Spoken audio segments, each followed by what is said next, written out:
오늘날 세계는 참혹한 갈등과 전쟁 가운데 가득 차 있다라고 말합니다.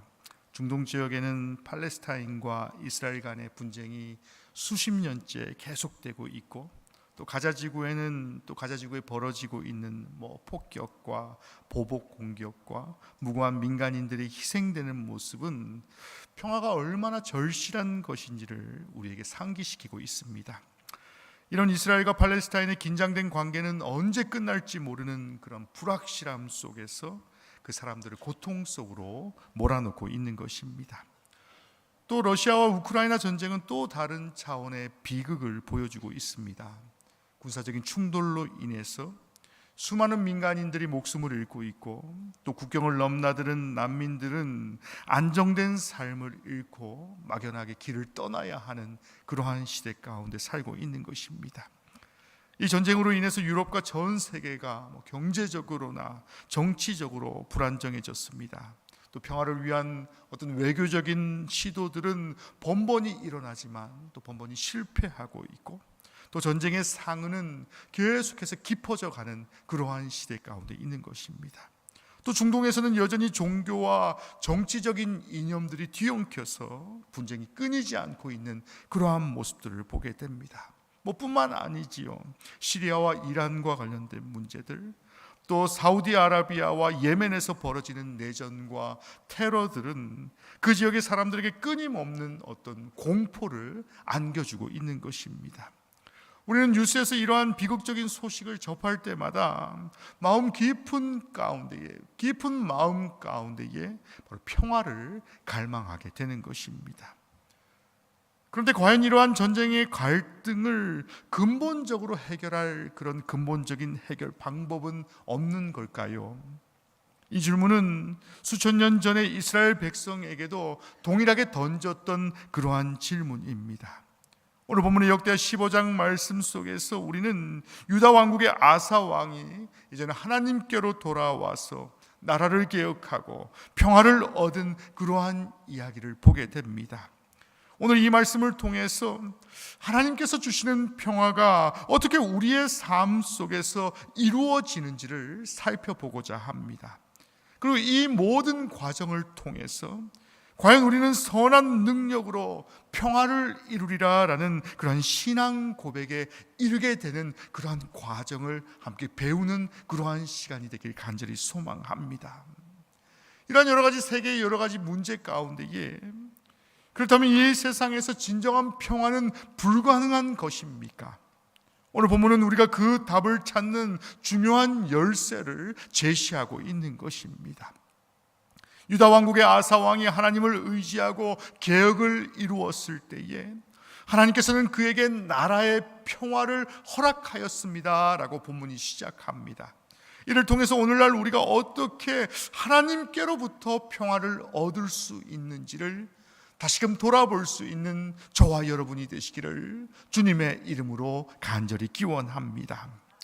오늘 본문의 15장 2절 말씀을 보시면 먼저 본문은 아사 왕이 예언자 아사랴를 통해서 하나님의 말씀을 듣는 장면에서부터 시작됩니다. 여호와께서 너희와 함께 계시리니 너희가 그를 찾으면 만날 것이요 그를 버리면 그도 너희를 버리시리라 라고 말씀합니다. 이 말씀은 굉장히 단순합니다. 표면적으로 읽었을 때는 굉장히 단순한 말씀이지만 너무나도 강력한 진리가 포함되어 있는 그러한 말씀입니다.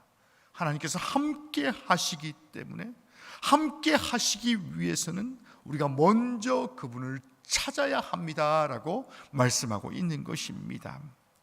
예언자 아사랴는 아사 왕에게 하나님께서 백성의 행위를 따라 응답하신다라고 전합니다. 아사 왕의 개혁은 이런 하나님의 말씀에 대한 그 믿음에서 시작되었습니다라고 말씀합니다.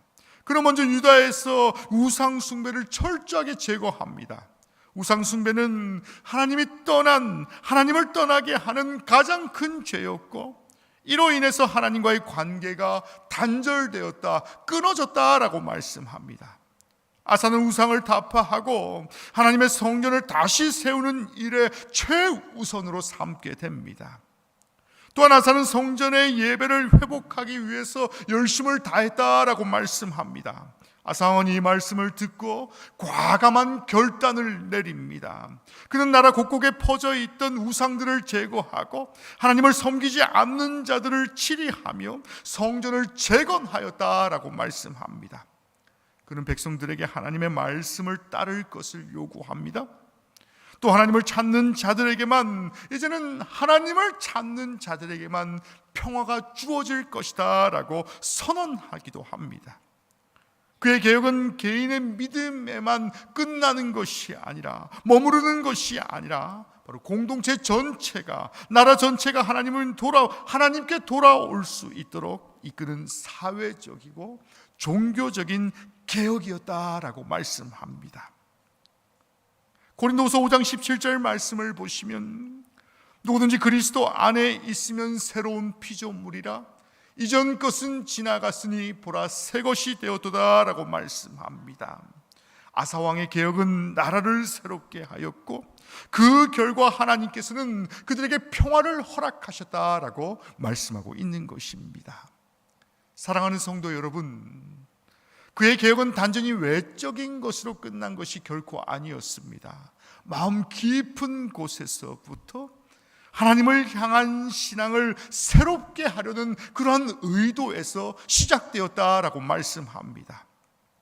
아사는 자신의 나라가 하나님 앞에 바로 서기를 원했고, 그 결과로 하나님께서 주시는 그 평화를 갈망하였다라고 말씀합니다. 그러니까 평화를 갈망하는데 우선순위 되는 것이 무엇이었습니까? 자신의 나라가, 또 아사 스스로가 하나님 앞에 바로 설 때에 그 이후에 수반되는 것이 바로 평화다라고 말씀하고 있는 것입니다.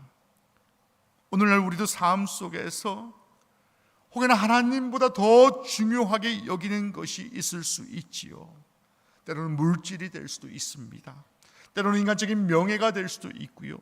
또는 사람들로부터 인정받고자 하는 욕구가 하나님보다 앞서 있다라고 한다면, 우리 역시 아사와 같이 결단해야 하는 이유가 바로 이러한 이유인 것입니다. 야고보서 4장 8절 말씀을 보시면 이렇게 말씀합니다. 하나님을 가까이 하라, 그리하면 너희를 가까이 하시리라 라고 말씀합니다.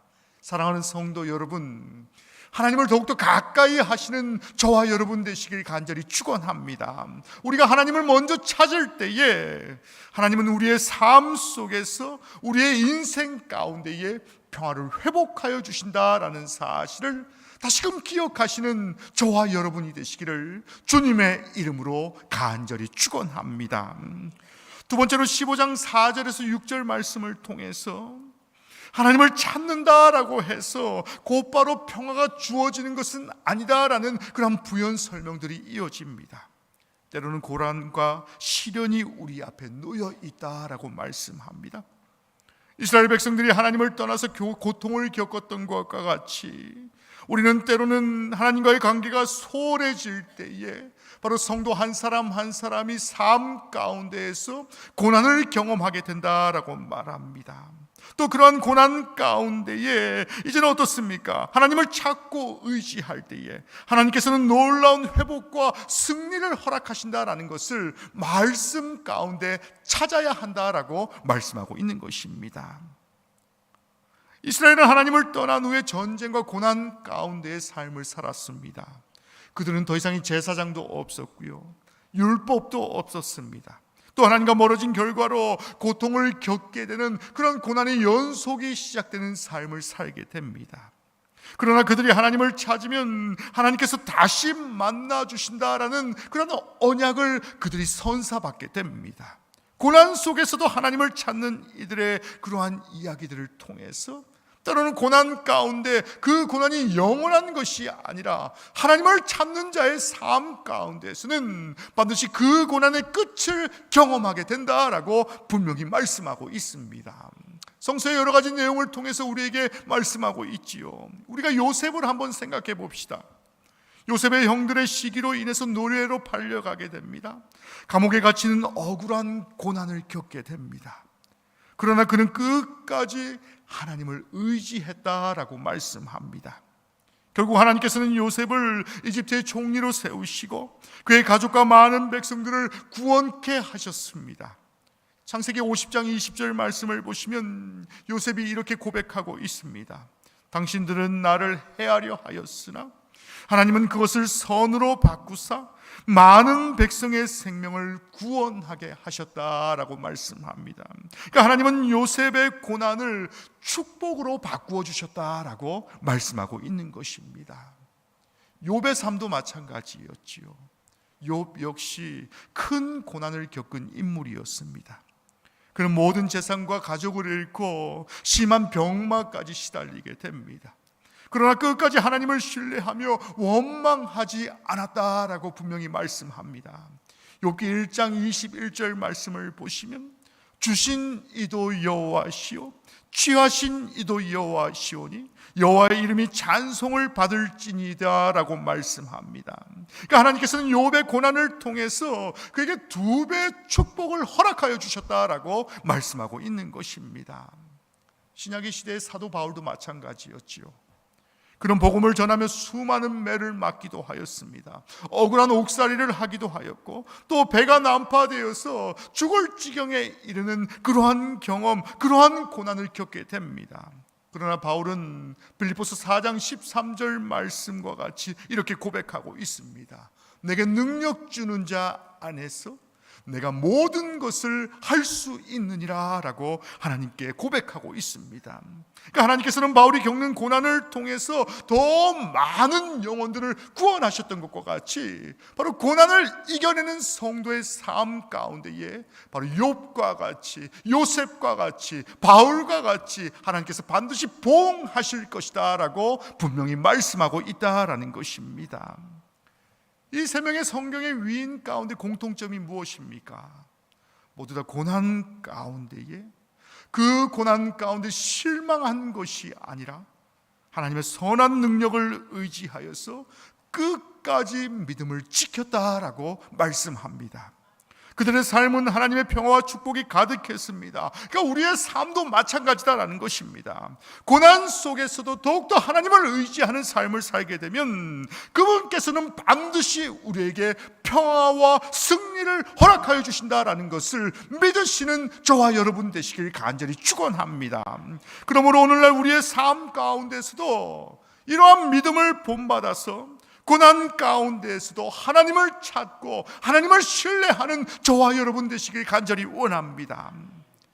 야고보서 1장 12절 말씀을 보시면 시험을 참는 자는 복이 있나니 이는 시련을 견디어낸 자가 주께서 자기를 사랑하는 자들에게 약속하신 생명의 면류관을 얻을 것입니다 라고 말씀합니다. 고난 가운데에서도 믿음으로 견뎌나가는 저와 여러분이 되시기를 주님의 이름으로 간절히 축원합니다. 세 번째로 15장 7절 그리고 8절 말씀을 통해서 믿음의 굳건함을 요구하시는 그 하나님의 모습이 등장합니다. 너희는 강하게 하라, 손을 느슨하게 하지 말라, 너희 행위에는 상이 있느니라 라고 분명히 말씀합니다. 아사왕은 하나님의 말씀을 듣고 개혁을 단행합니다. 하지만 그 과정에서 굳건한 믿음이 요구되는 그러한 상황 가운데 처하게 됩니다. 신약 성경에서도 믿음의 굳건함은 계속해서 강조되고 있지요. 에베소서 6장 10절 말씀을 보시면 바울은 끝으로 너희가 주 안에서와 그 힘의 능력으로 강건하여질 것이다 라고 고백합니다. 믿음의 싸움에서 굳건함을 요구하고 있다라는 사실입니다. 또 오늘 본문의 아사왕은 하나님의 말씀을 듣고 굳건한 믿음을 통해서 개혁을 이루었다라고 말씀합니다. 우리의 삶 가운데에 성도가 굳건한 믿음을 유지해야 하는 이유가 바로 이러한 이유인 것입니다. 2차 세계대전 당시에 독일에서 활동했던 그 본회포 목사님을 제가 소개하고자 합니다. 1906년에 독일에서 태어나서 루터교 목사였고 신학자였으며 저명한 저술가였습니다. 그가 살았던 시대는 히틀러와 나치 정권 안에서 독일을 지배하던 가장 극악한 시대, 1930년, 40년의 시대를 살아왔던 자였습니다. 이 시기에 독일은 정치적으로, 사회적으로 극심한 혼란과 공포 가운데 있었습니다. 나치는 유대인을 비롯한 소수민족을 학살하고 전체주의의 이념을 강력하게 주입하고 이제는 기독교 교회마저도 바로 나치에 협력할 것을 계속해서 요구하는 그런 어려운 상황 가운데 있었습니다. 많은 교회들이 이제는 히틀러에게 타협하게 되고 협력하거나 침묵하는 가운데에 보네포 목사는 나치 정권의 악행을 고발하고 이에 맞서서 싸움을 나아가기 시작합니다. 보네포는 나치의 유대인 학살과 비인간적인 폭정을 강하게 비판하면서 이를 성경적인 신앙에 반하는 명백한 죄악이다라는 그러한 선언을 하기에 이르게 됩니다. 그는 독일 교회가 이러한 부정에서에 맞서야 한다라고 고백하면서 주장하면서 바로 독일의 고백 교회를 통해서 나치에 반대하는 그런 신앙의 공동체를 세우게 됩니다. 그 과정에서 보네포는 독일 밖으로 망명할 수 있는 그러한 기회, 그러한 일들도 있었지만요, 자신의 신앙과 자신의 양심을 따라서 이제는 독일 본토에 남아서 고통받는 이들과 함께 하기로 결단하게 됩니다. 그래서 그에게 있어서 진정한 신앙이 무엇입니까? 단지 교회 안에서 예배 가운데 머무르는 것이 아니라 사회 속에서 하나님의 정의를 실천하는 것이다 라는 것을 그가 믿고 있었기 때문인 것입니다. 그는 이러한 신앙적인 확신 때문에 나치에 저항하다가 결국 체포되어서 감옥에 갇히게 되고 1945년에 바로 히틀러의 명령에 의해서 처형을 당하게 되는 그러한 마지막을 맞이하게 됩니다. 그의 마지막 순간까지 삶은 그가 얼마나 굳건한 믿음을 가지고 하나님 앞에 순종했는지를 보여주고 있습니다. 보네포의 자신의 책 그 제자도라는 책에서요, 값싼 은혜는 교회의 최대의 적이다라고 그가 분명히 말씀하고 있습니다. 값싼 은혜가 아니라 하나님께 온전히 순종하는 삶을 살아야 한다, 그러한 삶을 추구해야 한다라고 분명히 말씀하고 있다라는 것입니다. 그는 나치의 폭압 가운데 있다 할지라도 결코 자신의 신앙을 굽히지 않았습니다. 죽음 앞에서도 하나님에 대한 정의에 대한 믿음을 지켰다라고 말씀합니다. 그가 목숨을 바쳐서 하나님의 뜻을 따랐던 이유가 무엇이겠습니까? 진정한 신앙은 자신의 안위를 지키는 것으로 끝나는 것이 아니라 하나님의 말씀을 따라서 정의와 사랑을 실천하는 삶을 사는 것이다 라는 것을 그는 깊이 확신했기 때문인 것입니다. 사랑하는 성도 여러분, 믿음의 굳건함을 대표하는 인물로 보네포를 꼽는 이유가 무엇이겠습니까? 앞서 말씀드렸던 것과 같이 2차 세계대전 당시에 나치 정권에 맞서 복음을 지켰고 순교의 길을 걸었습니다. 보네포의 믿음의 굳건함을 통해서 하나님을 끝까지 신뢰했기 때문에 지금까지도 그의 삶을 칭송하는 그러한 인생을 사는 것이 바로 그의 삶이었던 것입니다. 우리의 고난 가운데에서도 성도가 믿음을 든든히 지키고 하나님을 의지해야 하는 이유가 바로 이러한 이유인 것입니다. 보네포 목사와 같이 자신의 삶 가운데에 어떠한 고난 가운데 있다 할지라도 자신의 믿음을 든든히 지켜나갈 때에 하나님께서 그 인생을 반드시 책임지실 것이다 라는 온전한 믿음 가지고 주님 앞에 나아가시는 저와 여러분 되시길 간절히 원합니다. 고린도전서 16장 13절 말씀에서 깨어 믿음에 굳게 서서 남자답게 강건하라라고 말씀합니다. 굳건한 믿음이 우리에게 필요하다라는 것입니다.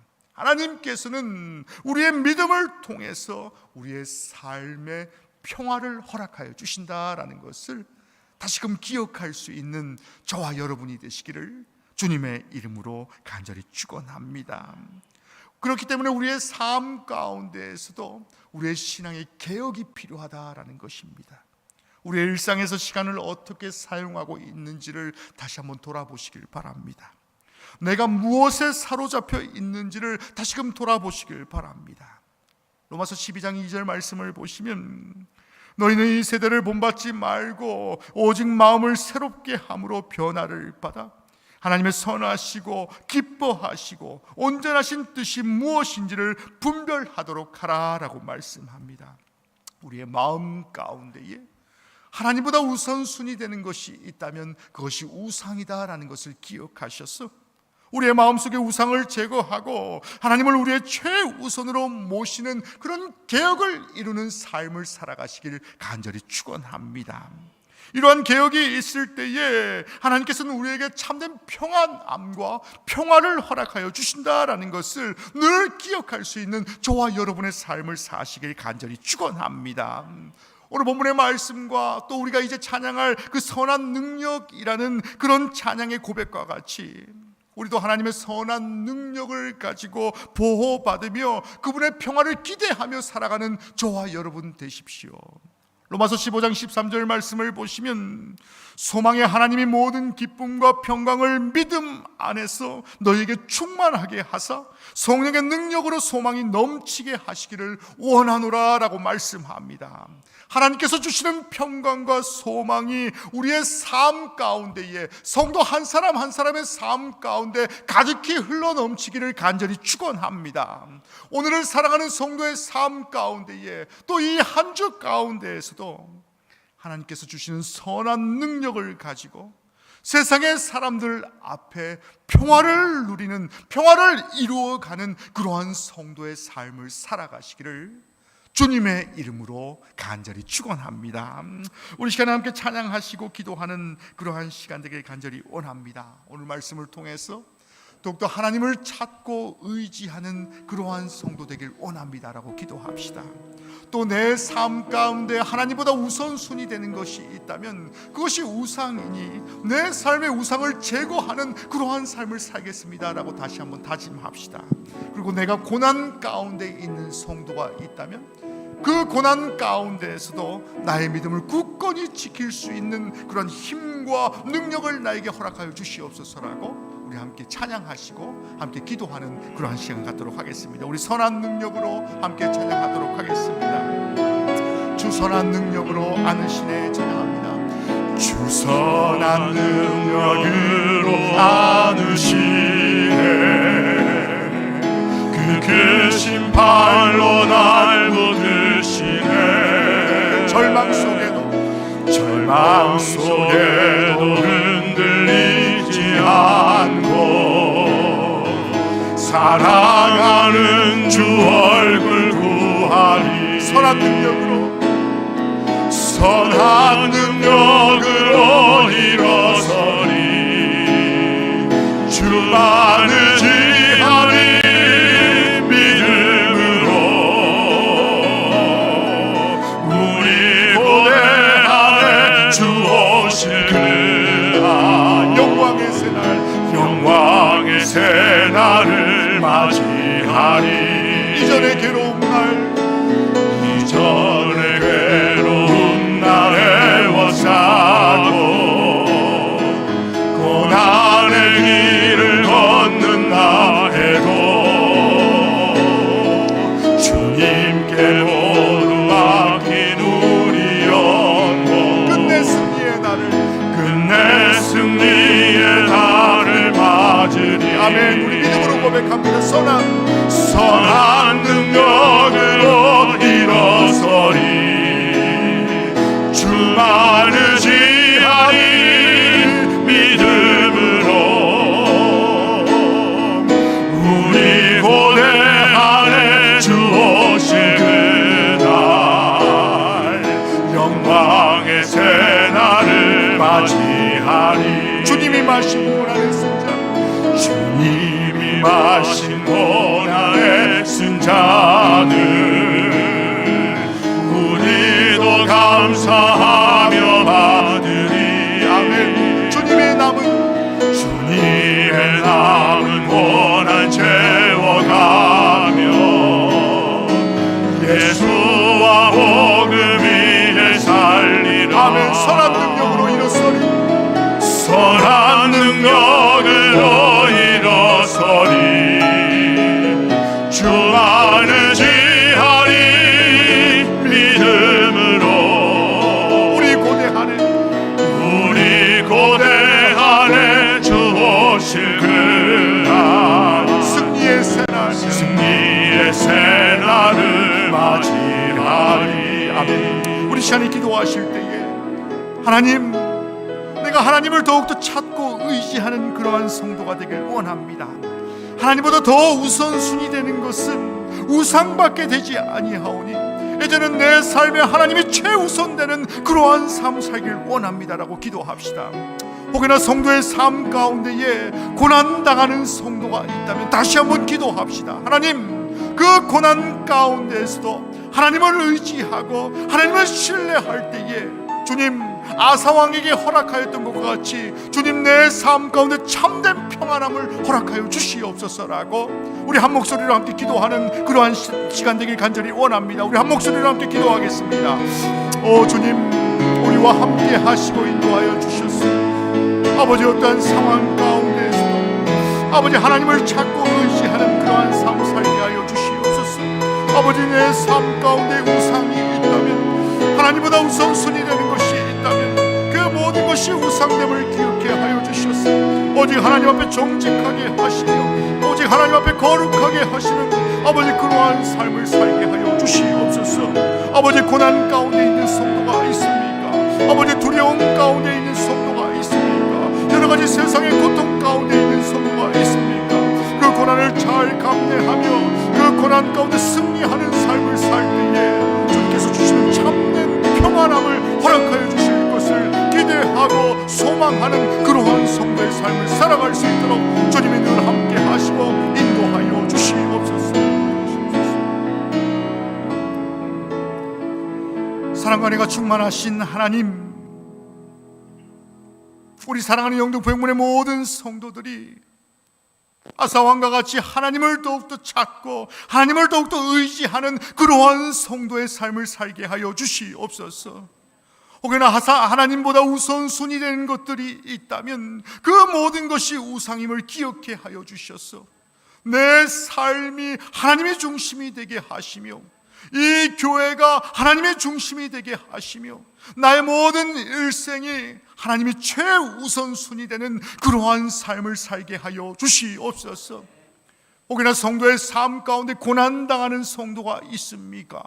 여러 가지 고통과 세상의 어려움 가운데 고통받는 성도가 있다면 오직 하나님 앞에 집중할 때에 하나님이 해결하여 주실 것이고 하나님이 인도하여 주실 것이며 그 모든 고난 가운데 있는 것들 능히 이겨낼 수 있는 힘과 능력이 주께로부터 나옴을 다시금 고백하는 우리의 삶을 살아갈 수 있도록 주님이 늘 함께 하시고 인도하여 주시옵소서.